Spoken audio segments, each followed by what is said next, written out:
आज चूँकि आपने देखा कि पीसीसी ने पूरे राजस्थान में प्रदेश कांग्रेस कमेटी ने प्रोग्राम्स दिए हैं।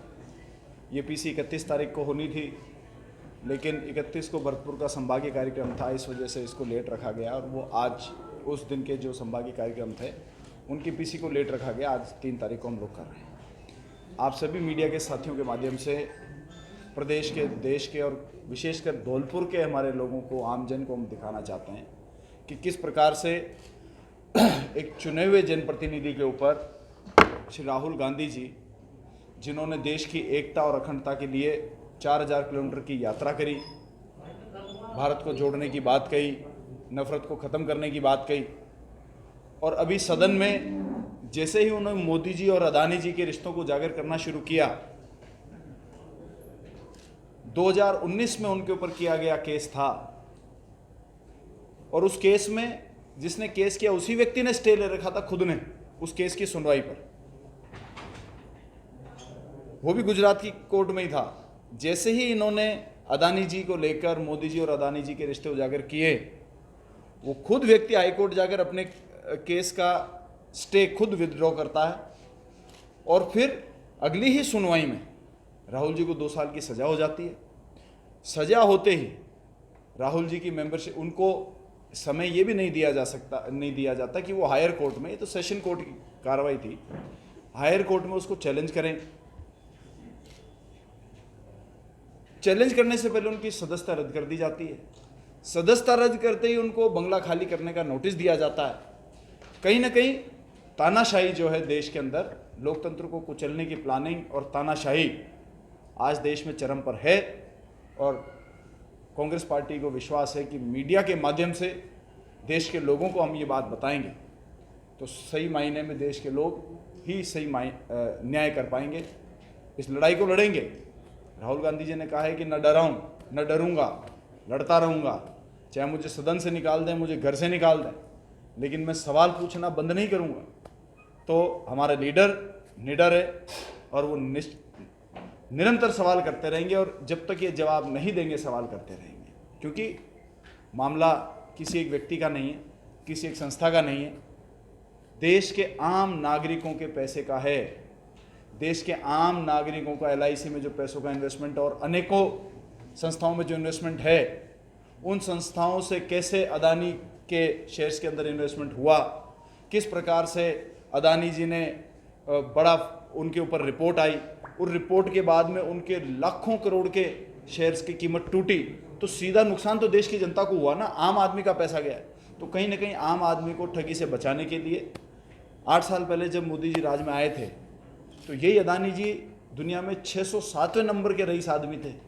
इनका पूरी दुनिया में अगर गिनती होती ही तो 607 नंबर पर आती थी इनकी रईसों में, और वो इनके 8 साल के कार्यकाल में दूसरे नंबर के दुनिया के सबसे रईस बने। और राहुल जी ने सीधा सवाल किया कि मोदी जी किन किन विदेश दौरों पर गए और अदानी जी को लेकर गए, ये बता दें। किन विदेश दौरों पर मोदी जी गए, अदानी जी उसके बाद में उनके साथ में हो गए, ये बता दें। किन विदेश दौरों पर मोदी जी गए, उसके बाद में अदानी जी को उन देशों में कॉन्ट्रैक्ट मिला, ये मोदी जी सदन को बता दें। मुझे तो लगता नहीं कि इसमें कोई गलत बात है। कहीं ना कहीं उनकी आवाज़ को दबाने के लिए ये षड्यंत्र किया गया है, लेकिन राहुल जी लड़ते रहेंगे। देश की जनता को, प्रदेश की जनता को ये विश्वास हम लोग दिलाना चाहते हैं कि ये लड़ाई जब तक ये एक्सपोज नहीं हो जाते तब तक लड़ाई जारी रहेगी। कांग्रेस का क्या प्लान है? कांग्रेस पे क्या करेगी राजस्थान कांग्रेस? देखिए, निरंतर आप संभागीय स्तर के कार्यक्रम किए हैं और अब जिला स्तर के कार्यक्रम शुरू कर दिए हैं। जिले के बाद में ब्लॉक स्तर के कार्यक्रम शुरू करेंगे। फिर हम जो लोकल कार्यकर्ता हैं, हम लोग पंचायत पर, गांव पर जाकर इस बात को बताएंगे। हर व्यक्ति को, देश के हर व्यक्ति को जागृत करना जरूरी है। इनकी मंशा, इनकी चाल, चरित्र और चेहरा देश के लोगों को बताना जरूरी है। संभाग स्तर की मीटिंग हो गई है, जिला स्तर की शुरू हो गई है। आज मुख्यमंत्री जी, प्रदेश अध्यक्ष जी और रंधावा जी का प्लान आ गया है कि जिला स्तर की मीटिंग शुरू कर रहे हैं। उसके बाद हम ब्लॉक स्तर पर जाकर पंचायत और ग्राम स्तर तक जाकर भी हर व्यक्ति को ये बताएं। इलेक्शन नजदीक है, मेन मुद्दा रहेगा ये। मंत्री जी, इलेक्शन नजदीक है मंत्री जी, एक हाँ, इलेक्शन नजदीक है। देखिए, इलेक्शन का मुद्दा तो अशोक गहलोत जी द्वारा की गई जन कल्याणकारी योजनाएं हैं। 4.5 साल हम लोग राज में रहे हैं और इस बार मुख्यमंत्री जी ने कहा था कि मैं मेरे 3 कार्यकाल का निष्कर्ष प्रदेश की जनता को देना चाहता हूं। पिछले 3 बजट प्रदेश की जनता के चरणों में समर्पित 3 कार्यकाल का उनका जो एक्सपीरियंस था वो है। और आज आप कांग्रेस ने एलिगेशन लगाया है कि सेंट्रल एक बार उनकी बात सुन एक बार एक मिनट भाई साहब। भैया एक बार उनकी बात सुन ले, फिर आप दूसरा। जी आप हमारा सर एक मेरा सवाल और है, अभी आपका एक वीडियो वायरल हो रहा है, आप डीएफ को धमका रहे हो, बारूद में ढेर में बैठे हो, तो डीएफ को पता है वो कैसे बारूद का ढेर हो सकता है? क्या हो गया? बूंदी जिले का हाँ। आईपीएस अधिकारी को धमकाने का एक वीडियो वायरल कौन से अधिकारी को? डीएफओ। तो आप कह रहे हो कि बारूद के ढेर में बैठे हो, एहसान फरामोश हो, तो एक सरकारी जो पद है वो बारूद का ढेर कैसे हो सकता है भाई साहब? देखिए मेरी बात सुनिए, शायद आपने पूरा वीडियो नहीं देखा है। चर्चा विकास कार्यों को लेकर हो रही है, विकास कार्यों में किस प्रकार से बाधा आने पर हो रही है, और विकास कार्य पे बाधा आने के ऊपर अगर जनप्रतिनिधि नहीं कहेगा और ऐसी आप पत्रकारिता करना चाहते हैं तो मुझे तो आपकी भी जनता के प्रति क्या मानसिकता है उसका पता लगता है। मेरे 5 साल के अंदर जिले के अंदर कोई निजी काम के लिए 100 अधिकारी, तो आप उनसे पूछ लीजिए अशोक चांदना ने अपने निजी काम के लिए कभी तुम्हारे को फ़ोन किया क्या? मेरे को काम भी नहीं पड़ा, ना कभी पड़ेगा।